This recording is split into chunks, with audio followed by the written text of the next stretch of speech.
ਵਾਹਿਗੁਰੂ ਜੀ ਕਾ ਖਾਲਸਾ ਵਾਹਿਗੁਰੂ ਜੀ ਕੀ ਫਤਿਹ। ਕਬੀਰ ਜੀ ਗੌੜੀ। ਸੋ ਆਓ ਸਾਧ ਸੰਗਤ ਜੀ, ਚੱਲ ਰਹੀ ਲੜੀਵਾਰ ਕਥਾ ਵਿਚਾਰ ਪਾਵਨ ਅੰਗ 324 ਤੇ ਧੰਨ ਭਗਤ ਕਬੀਰ ਸਾਹਿਬ ਜੀ ਨੂੰ ਇੱਕ ਬ੍ਰਾਹਮਣ ਕਹਿਣ ਲੱਗਿਆ ਕਿ ਜੇਕਰ ਸਾਡੇ ਕੋਲ ਆਤਮ ਗਿਆਨ ਨਹੀਂ ਵੀ ਹੈ ਤਦ ਵੀ ਅਸੀਂ ਬਹੁਤ ਉੱਚੇ ਹਾਂ, ਭਾਵ ਉੱਤਮ ਹਾਂ। ਭਗਤ ਜੀ ਕਹਿਣ ਲੱਗੇ ਉਹ ਕਿਵੇਂ? ਉਹ ਕਹਿੰਦਾ ਕਿਉਂਕਿ ਅਸੀਂ ਜਪ ਤਪ ਵਰਤ ਪੂਜਾ ਆਦਿ ਕਰਨ ਵਿੱਚ ਚਤਰ ਹਾਂ। ਤਾਂ ਸੁਣ ਕੇ ਭਗਤ ਕਬੀਰ ਜੀ ਕਥਨ ਕਰਦੇ ਹਨ, ਕਿਆ ਜਪ ਕਿਆ ਤਪ ਕਿਆ ਬ੍ਰਤ ਪੂਜਾ, ਜਾ ਕੈ ਹਿਰਦੈ ਭਾਉ ਹੈ ਦੂਜਾ। ਹੇ ਪੁਰਸ਼, ਕੀ ਹੋ ਗਿਆ ਜੇਕਰ ਤੁਸੀਂ ਰਾਜਸੀ ਤਾਮਸੀ ਸਾਂਦਗੀ ਜਾਪ ਕਰ ਲੇ? ਕੀ ਹੋ ਗਿਆ ਜੇਕਰ ਤੁਸੀਂ ਧੂਣੀਆਂ ਆਦਿ ਲਾ ਕੇ ਤਪ ਤਪੱਸਿਆ ਕਰ ਲਈ? ਕੀ ਹੋ ਗਿਆ ਜੇਕਰ ਇਕਾਦਸੀਆਂ ਆਦਿ ਤੇ 24 ਵਰਤ ਨਿਯਮ ਰੱਖ ਲਏ ਅਤੇ ਠਾਕੁਰਾਂ ਦੀ ਪੂਜਾ ਅਰਚਨਾ ਆਦਿ ਕਰ ਲਈ? ਜਿਸ ਪੁਰਸ਼ ਦੇ ਹਿਰਦੈ ਅੰਤਸ਼ਕਰਨ ਵਿੱਚ ਦਵੈਤ ਭਾਵ ਹੈ ਉਹ ਮੁਕਤ ਨਹੀਂ ਹੋ ਸਕਦਾ, ਉਸ ਨੂੰ ਕੋਈ ਲਾਭ ਨਹੀਂ ਪ੍ਰਾਪਤ ਹੋ ਸਕਦਾ। ਰੇ ਜਨ ਮਨ ਮਾਧੋ ਸਿਉ ਲਾਈਐ, ਚਤੁਰਾਈ ਨ ਚਤੁਰ ਭੁਜ ਪਾਈਐ ਰਹਾਉ। ਰੇ ਜਨ ਭਾਵ ਹੈ ਪੁਰਸ਼, ਮਨ ਹਿਰਦੇ ਨੂੰ ਮਾਧੋ ਮਾਇਆ ਦੇ ਧਉ ਪਤੀ ਭਾਵ ਪਰਮੇਸ਼ਰ ਦੇ ਨਾਲ ਲਾਉਣਾ ਕਰੀਏ। ਐਵੇਂ ਚਤੁਰਾਈ ਸਿਆਣਪ ਕਰਨ ਦੇ ਨਾਲ ਚਤੁਰਭੁਜ ਪਰਮੇਸ਼ਰ ਨੂੰ ਨਹੀਂ ਪਾਇਆ ਜਾਂਦਾ। ਹੇ ਚਤੁਰ ਪੁਰਸ਼, ਵਾਕਾਂ ਦੀ ਚਤੁਰਾਈ ਕਰਕੇ ਉਸ ਉਤਕ੍ਰਿਸ਼ਟ ਰੂਪ ਬ੍ਰਹਮ ਨੂੰ ਜੋ ਸਾਰਿਆਂ ਵਿੱਚ ਭੋ ਪ੍ਰਿਥਵੀ ਦੀ ਨਿਆਈ ਹੈ ਤੇ ਜਿਸ ਤੋਂ ਸਾਰਾ ਸੰਸਾਰ ਜੋ ਨਾਮ ਜਨਮ ਲੈਂਦਾ ਪੈਦਾ ਹੁੰਦਾ, ਉਸ ਨੂੰ ਨਹੀਂ ਪਾਇਆ ਜਾ ਸਕਦਾ। ਰਹਾਉ ਵਿਸਰਾਮ ਦੇ ਕੇ ਕਿਰਪਾ ਕਰਦੇ ਹਨ। ਪਰ ਹਰ ਲੋਭ ਅਰ ਲੋਕਾਚਾਰ, ਪਰ ਹਰ ਕਾਮ ਕ੍ਰੋਧ ਅਹੰਕਾਰ। ਹੇ ਭਾਈ, ਪਦਾਰਥਾਂ ਦੇ ਜੋੜਨ ਦਾ ਲੋਭ ਲਾਲਚ ਅਤੇ ਲੋਕਾਚਾਰ ਲੋਕ ਰੀਤ ਭਾਵ ਲੋਕਾਂ ਨੂੰ ਖੁਸ਼ ਕਰਨ ਲਈ ਕਰਤੱਵ ਕਰਨੇ, ਇਹਨਾਂ ਨੂੰ ਪਰ ਹਰ ਪਰੇ ਹਟਾਉਣਾ ਭਾਵ ਛੱਡਣਾ ਕਰ। ਅਤੇ ਕਾਮ ਵਿਕਾਰ ਦ੍ਰਿਸ਼ਟੀ ਕ੍ਰੋਧ ਗੁੱਸਾ ਹੰਕਾਰ ਹਉਮੈ ਆਦਿਕ ਨੂੰ ਤਿਆਗਣਾ ਕਰ। ਕਿਉਂਕਿ ਕਾਮ ਕ੍ਰੋਧ ਪਰ ਹਰ ਪਰ ਨਿੰਦਾ, ਲੱਭ ਲੋਭ ਤਜ ਹੋ ਨਿਚਿੰਦਾ। ਕਰਮ ਕਰਤ ਬਦੇ ਅਹਮੇਵ, ਮਿਲ ਪਾਥਰ ਕੀ ਕਰਹੀ ਸੇਵ।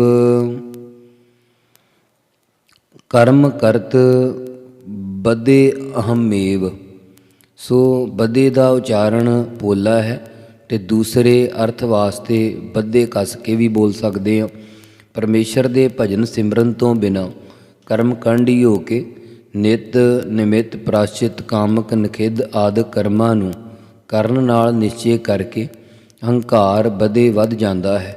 ਕਰਮਾਂ ਨੂੰ ਕਰਦੇ ਹੋਏ ਹੰਕਾਰ ਵਿੱਚ ਬੱਧੇ ਬੰਨੇ ਜਾਓਗੇ। ਬ੍ਰਾਹਮਣ ਕਹਿਣ ਲੱਗਾ ਕਿ ਅਸੀਂ ਤਾਂ ਠਾਕੁਰਾਂ ਦੀ ਪੂਜਾ ਕਰਦੇ ਹਾਂ।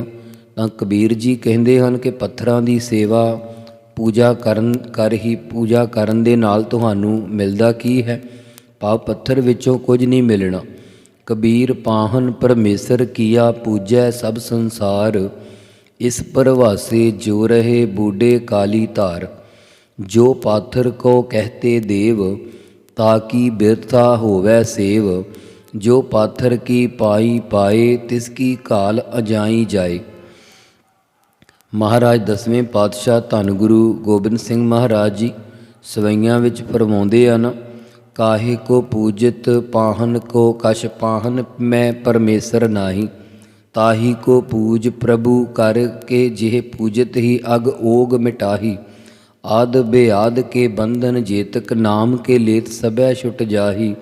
ਤਾਹੀ ਕੋ ਧਿਆਨ ਪ੍ਰਮਾਨ ਸਦਾ, ਇਨ ਫੋਕਟ ਧਰਮ ਕਰੇ ਫਲ ਨਾਹੀ। ਫਿਰ ਬ੍ਰਾਹਮਣ ਕਹਿਣ ਲੱਗਾ ਕਿ ਕਬੀਰ ਜੀ ਧੰਨੇ ਭਗਤ ਨੇ ਵੀ ਤਾਂ ਪੱਥਰ ਦੀ ਪੂਜਾ ਕਰਕੇ ਪਰਮਾਤਮਾ ਨੂੰ ਪਾਇਆ ਸੀ। ਤਾਂ ਫਿਰ ਭਗਤ ਜੀ ਫਰਮਾਉਂਦੇ ਅੱਗੇ, ਕਹੋ ਕਬੀਰ ਭਗਤ ਕਰ ਪਾਇਆ, ਭੋਲੇ ਪਾਏ ਮਿਲੇ ਰਘੁਰਾਇਆ।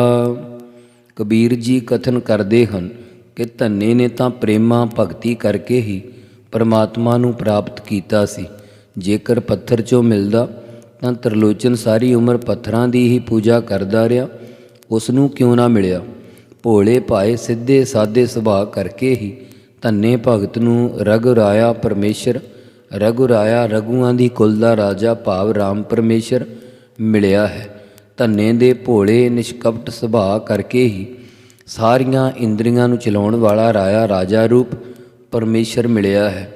ਅੱਗੇ ਗੌੜੀ ਕਬੀਰ ਜੀ ਭਗਤ ਜੀ ਦਾ ਅਗਲਾ ਜੋ 7ਵਾਂ ਸ਼ਬਦ ਪ੍ਰਾਰੰਭ ਹੋ ਰਿਹਾ, ਇਹ ਕਾਂਚੀ ਵਿੱਚ ਇੱਕ ਪੰਡਤ ਨੇ ਡੌਂਡੀ ਪਿਟਵਾ ਦਿੱਤੀ ਕਿ ਮੇਰੇ ਨਾਲ ਸਾਰੀ ਕਾਂਚੀ ਦੇ ਵਿਦਵਾਨ ਭਾਵੇਂ ਚਰਚਾ ਕਰ ਲਓ, ਜੇ ਮੈਂ ਜਿੱਤ ਗਿਆ ਤਾਂ ਸਾਰੀ ਕਾਂਚੀ ਹਾਰ ਗਈ, ਅਤੇ ਜੇਕਰ ਤੁਸੀਂ ਜਿੱਤ ਗਏ ਤਾਂ ਮੈਂ ਸਾਰੇ ਜਗਤ ਵੱਲੋਂ ਹਾਰ ਗਿਆ।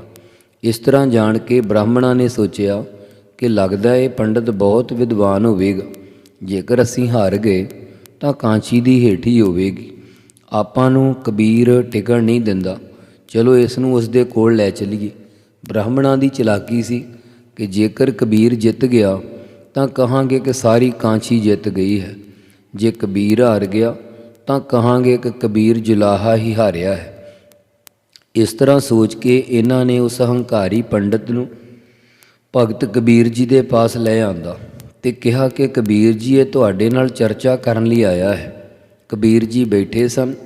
ਉਹਨਾਂ ਨੇ ਬੜੇ ਆਦਰ ਸਤਿਕਾਰ ਨਾਲ ਕਿਹਾ, ਆਓ ਪੰਡਤ ਜੀ ਬੈਠੀਏ। ਘਰ ਵਿੱਚ ਖੱਡੀ ਆਦਿ ਲੱਗੀ ਦੇਖ ਕੇ ਪੰਡਤ ਕਹਿੰਦਾ ਕਿ ਹੇ ਬ੍ਰਾਹਮਣੋ, ਮੈਂ ਤੁਹਾਨੂੰ ਕਿਸੇ ਵਿਦਵਾਨ ਬ੍ਰਾਹਮਣ ਨਾਲ ਚਰਚਾ ਕਰਾਉਣ ਲਈ ਕਿਹਾ ਸੀ।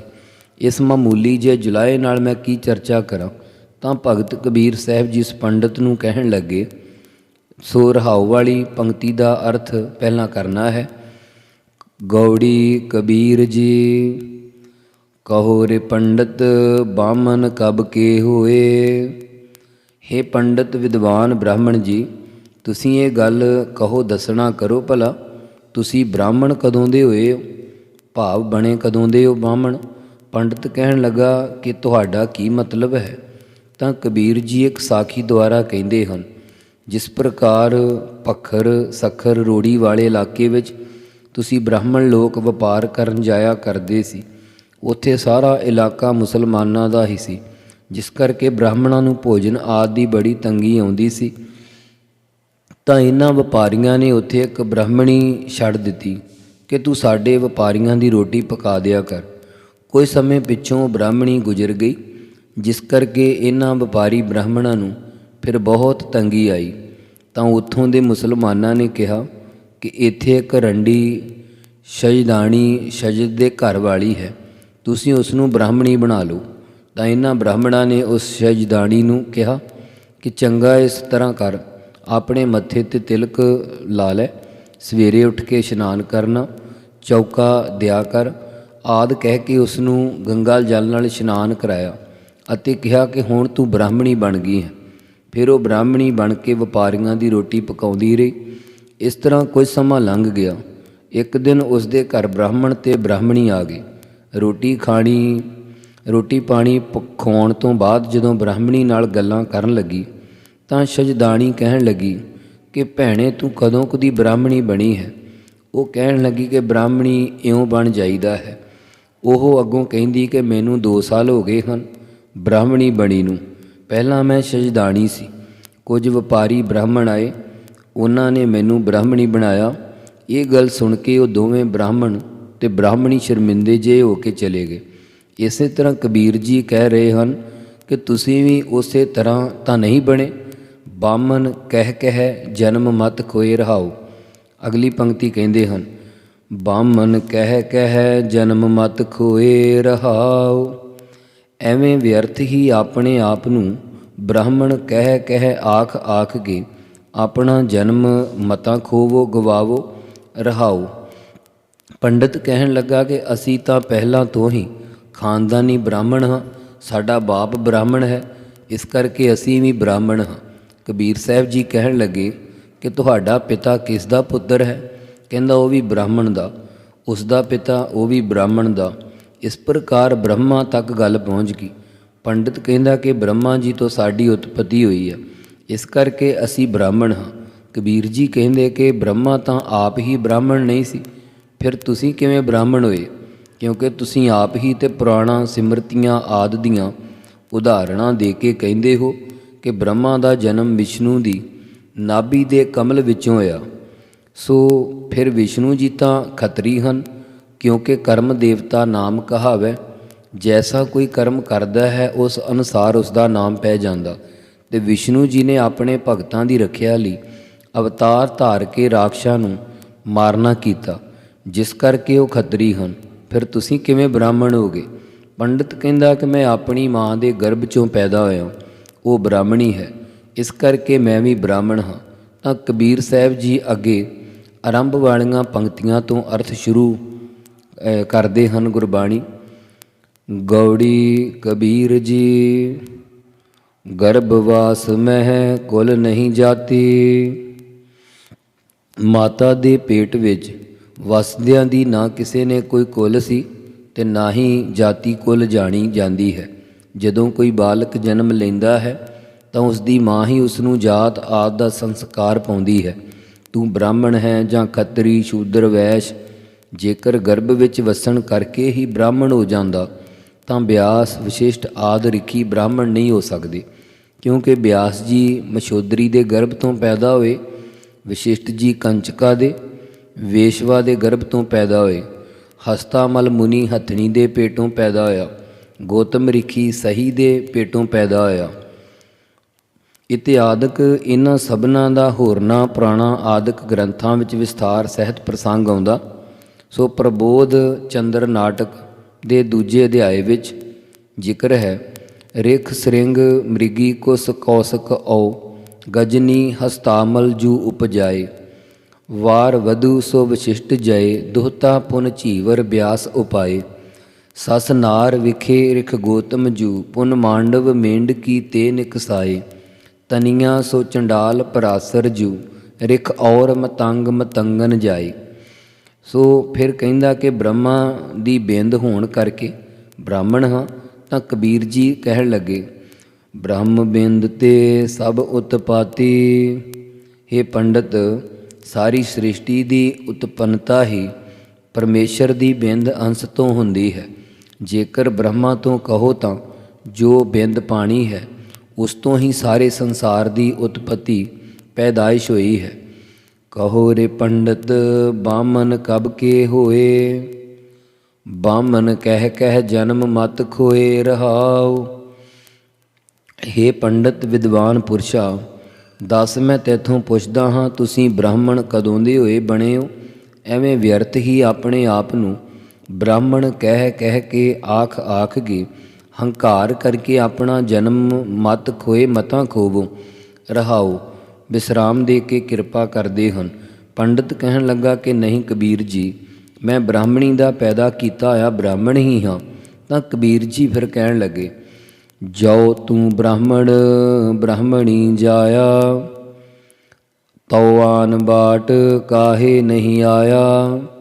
ਹੇ ਪੰਡਿਤ, ਠੀਕ ਹੈ, ਅਸੀਂ ਮੰਨ ਲਿਆ ਕਿ ਜੋ ਭਾਵ ਜੇਕਰ ਤੂੰ ਬ੍ਰਾਹਮਣੀ ਦਾ ਜਾਇਆ ਜਨਮਿਆ ਪੈਦਾ ਕੀਤਾ ਹੋਇਆ ਬ੍ਰਾਹਮਣ ਹੈ ਤਾਂ ਫਿਰ ਤੂੰ ਹੋਰ ਬਾਟ ਰਸਤੇ ਥਾਣੀ ਕਿਉਂ ਨਹੀਂ ਆਉਣਾ ਕੀਤਾ। ਜਿਵੇਂ ਬ੍ਰਹਮਾ ਨਾਭੀ ਕੌਲ ਵਿੱਚੋਂ ਜੰਮਿਆ ਸੀ ਤੇ ਨਾਸਕੇਤ ਨਾਸਾਂ ਦੇ ਛੇਕ ਵਿੱਚੋਂ ਜੰਮਿਆ ਸੀ, ਇਤਿਆਦਿ ਤੈਨੂੰ ਵੀ ਫਿਰ ਉਹਨਾਂ ਰਸਤਿਆਂ ਥਾਣੀ ਹੀ ਆਉਣਾ ਚਾਹੀਦਾ ਸੀ। ਪਰੰਤੂ ਤੂੰ ਵੀ ਉਸ ਹੀ ਅਪਵਿੱਤਰ ਪਿਸ਼ਾਬ ਵਾਲੀ ਥਾਂ ਭਗ ਦੇ ਰਸਤੇ ਵਿੱਚੋਂ ਹੀ ਜਨਮ ਲਿਆ, ਜਿੱਥੋਂ ਨੀਚ ਜਾਤਾਂ ਵਾਲੇ ਸ਼ੂਦਰ, ਵੈਸ਼, ਚਮਿਆਰ ਆਦਿਕ ਜੰਮੇ ਹਨ। ਤੁਮ ਕਤ ਬ੍ਰਾਹਮਣ ਹਮ ਕਤ ਸੂਦ। ਹਮ ਕਤ ਲੋਹੂ ਤੁਮ ਕਤ ਦੂਧ। ਫਿਰ ਤੂੰ ਕਿਵੇਂ ਬ੍ਰਾਹਮਣ ਪੰਡਿਤ ਹੈ ਤੇ ਅਸੀਂ ਕਿਵੇਂ ਸ਼ੂਦਰ ਹਾਂ? ਪਰ ਬ੍ਰਾਹਮਣ ਫਿਰ ਵੀ ਨਾ ਮੰਨਿਆ।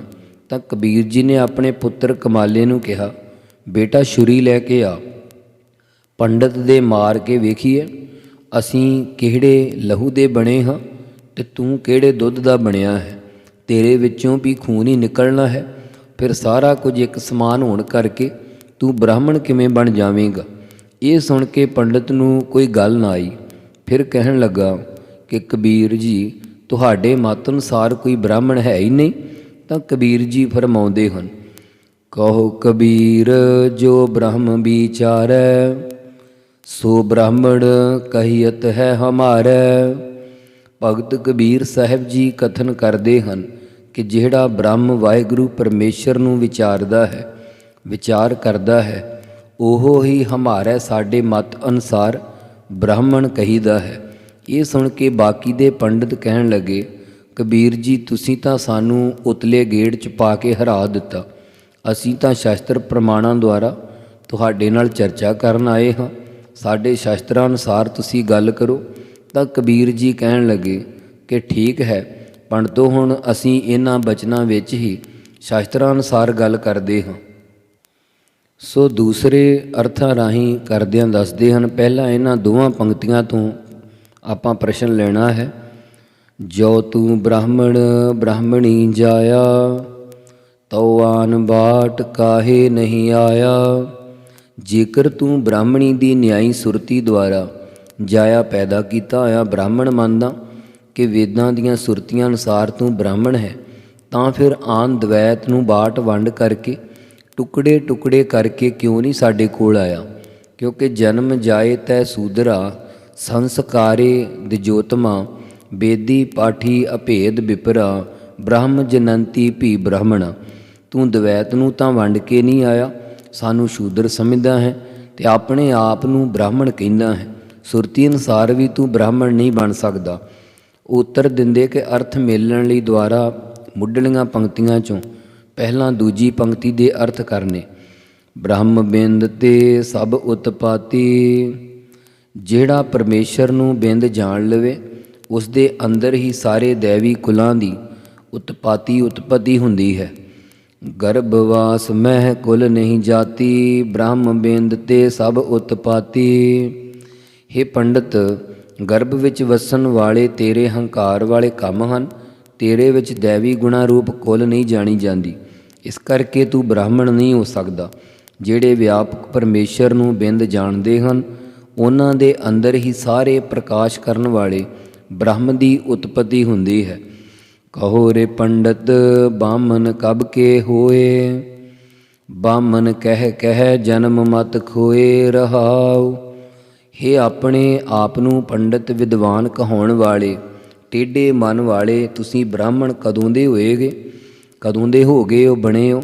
ਇਹ ਬਾਹਮਣ ਕਹਿ ਕਹਿ ਕੇ ਹਮ ਬਾਮਨ ਹੈ, ਹਮ ਬਾਮਨ ਹੈ, ਇਉਂ ਟੇਢੇ ਮਨ ਵਾਲੇ ਕਹਿ ਕਹਿ ਕੇ ਇਹ ਹੰਕਾਰ ਸਹਿਤ ਕਹਿਣ ਰੂਪ ਤੁਸੀਂ ਆਪਣੇ ਮਨੁੱਖਾ ਜਨਮ ਨੂੰ ਮਤਾਂ ਖੋਵਣਾ ਗਵਾਉਣਾ ਕਰੋ, ਸਗੋਂ ਆਪਣੇ ਜੀਵਨ ਨੂੰ ਸੰਭਾਲ ਕੇ ਰੱਖੋ। ਰਹਾਓ। ਜੋ ਤੂੰ ਬ੍ਰਾਹਮਣ ਬ੍ਰਾਹਮਣੀ ਜਾਇਆ, ਤਉ ਆਨ ਬਾਟ ਕਾਹੇ ਨਹੀਂ ਆਇਆ। ਹੇ ਪੰਡਿਤ, ਜੇਕਰ ਤੂੰ ਆਪਣੇ ਆਪ ਨੂੰ ਬ੍ਰਾਹਮਣੀ ਦੀ ਨਿਆਈ ਸੁਰਤੀ ਅਨੁਸਾਰ ਜਾਇਆ ਪੈਦਾ ਕੀਤਾ ਹੋਇਆ ਬ੍ਰਾਹਮਣ ਮੰਨਦਾ ਹੈ, ਤਾਂ ਫਿਰ ਤੂੰ ਦਵੈਤ ਨੂੰ ਬਾਟ ਵੰਡ ਕੇ ਟੁਕੜੇ ਕਰਕੇ ਕਿਉਂ ਨਹੀਂ ਸਾਡੇ ਪਾਸ ਆਇਆ? ਭਾਵ ਤੂੰ ਸ਼ੂਦਰ ਪੁਣੇ ਦੀ ਅਤੇ ਬ੍ਰਹਮ ਪੁਣੇ ਦੀ ਦਵੈਤ ਕਿਉਂ ਲੈ ਕੇ ਆਇਆ ਹੈ? ਤੁਮ ਕਤ ਬ੍ਰਾਹਮਣ ਹਮ ਕਤ ਸੂਦ, ਹਮ ਕਤ ਲੋਹੂ ਤੁਮ ਕਤ ਦੂਧ। ਤੂੰ ਕਿਸ ਪ੍ਰਕਾਰ ਬ੍ਰਾਹਮਣ ਬਣ ਸਕਦਾ ਹੈ, ਅਸੀਂ ਕਿਸ ਪ੍ਰਕਾਰ ਸ਼ੂਦਰ ਹੋ ਸਕਦੇ ਹਾਂ? ਸਾਡੇ ਵਿੱਚ ਕਿੱਥੇ ਇਹ ਲਹੂ ਵਰਗੇ ਸਕਾਮ ਕਰਮ ਲੋਭ ਆਦਿਕ ਹਨ, ਤੇਰੇ ਵਿੱਚ ਕਿੱਥੇ ਦੁੱਧ ਵਰਗੇ ਨਿਸ਼ਕਾਮ ਕਰਮ ਹਨ। ਭਾਵ ਜੇ ਤੇਰੇ ਵਿੱਚ ਨਿਸ਼ਕਾਮ ਕਰਮ ਨਹੀਂ ਤਾਂ ਤੂੰ ਬ੍ਰਾਹਮਣ ਨਹੀਂ, ਜੇ ਸਾਡੇ ਵਿੱਚ ਸਕਾਮ ਕਰਮ ਨਹੀਂ ਤਾਂ ਅਸੀਂ ਸ਼ੂਦਰ ਨਹੀਂ। ਕਹੋ ਕਬੀਰ ਜੋ ਬ੍ਰਹਮ ਵਿਚਾਰੈ, ਸੋ ਬ੍ਰਾਹਮਣ ਕਹੀਅਤ ਹੈ ਹਮਾਰੈ। ਭਗਤ ਕਬੀਰ ਸਾਹਿਬ ਜੀ ਕਥਨ ਕਰਦੇ ਹਨ ਕਿ ਜਿਹੜਾ ਬ੍ਰਹਮ ਸਰੂਪ ਦੀ ਵਿਚਾਰ ਕਰਦਾ ਹੈ, ਉਸ ਨੂੰ ਸਾਡੇ ਮਤ ਵਿੱਚ ਸਾਧ ਸੰਗਤ ਵਿੱਚ ਬ੍ਰਾਹਮਣ ਕਹੀਦਾ ਹੈ। ਵਾਹਿਗੁਰੂ ਵਾਹਿਗੁਰੂ ਵਾਹਿਗੁਰੂ ਵਾਹਿਗੁਰੂ ਵਾਹਿਗੁਰੂ ਵਾਹਿਗੁਰੂ ਵਾਹਿਗੁਰੂ ਵਾਹਿਗੁਰੂ ਵਾਹਿਗੁਰੂ।